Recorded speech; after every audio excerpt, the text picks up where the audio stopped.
नमस्कार, news 7S में आपका स्वागत है। दिल्ली न्यूज रूम से मैं हूं सुशील देव। भारत में कोरोना संक्रमितों की संख्या 4,55,805 हुई, वहीं कुल मौतों की संख्या 487 रही।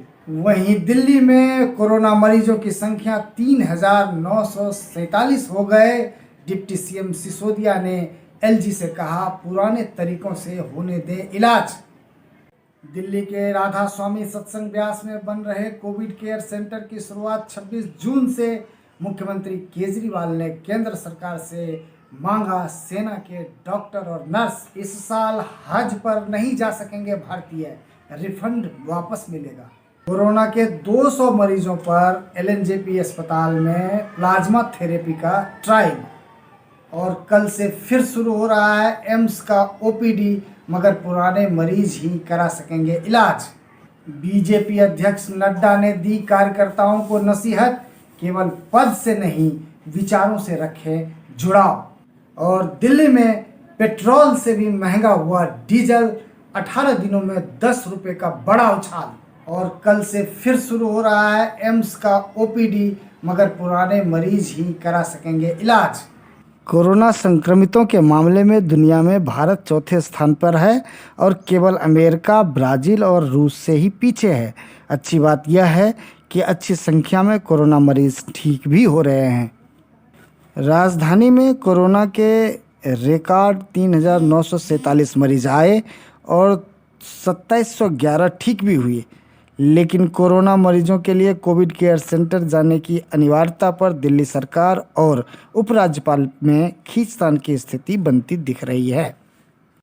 मुख्यमंत्री अरविंद केजरीवाल ने केंद्रीय गृह मंत्री अमित शाह को चिट्ठी लिखकर राधा स्वामी सत्संग ब्यास में तैयार किए जा रहे 10,000 बेड के कोविड केयर सेंटर के निरीक्षण के लिए आमंत्रित किया है। साथ ही इस कोविड केयर सेंटर के लिए आईटीबीपी एवं आर्मी के डॉक्टर, नर्स को भी दिए जाने की मांग की है। कोरोना संकट को देखते हुए इस साल भारत से श्रद्धालु हज पर नहीं जा सकेंगे। अल्पसंख्यक मामलों के केंद्रीय मंत्री मुख्तार अब्बास नकवी ने बताया कि सऊदी अरब के हज मंत्री ने कहा है कि हज 2020 के लिए भारत से श्रद्धालुओं को ना भेजा जाए। ऐसे में हज के लिए चुने गए सभी 2,13,000 भारतीयों का पूरा रिफंड कर दिया जाएगा। एलएनजेपी अस्पताल में अब 200 मरीजों पर प्लाज्मा थेरेपी के ट्रायल को मंजूरी मिल गई है। इनमें से 8 मरीजों में यह शुरू भी किया जा चुका है। इस अस्पताल में पहले चरण में 20 मरीजों पर ट्रायल हुआ था, जिसमें 16 पूरी तरह ठीक हो गए थे। कोविड संक्रमण की वजह से पिछले 3 महीनों से बंद एम्स की ओपीडी एक बार फिर शुरू होने जा रही है।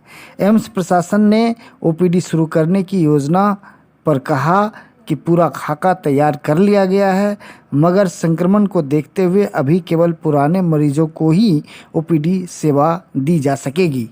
बीजेपी अध्यक्ष जेपी नड्डा ने कहा कि अगर राजनीति में डॉक्टर श्यामा प्रसाद मुखर्जी से कुछ सीखना है तो यह सीखें कि कभी किसी पद से नहीं बल्कि विचार से अपना जुड़ाव रखना चाहिए।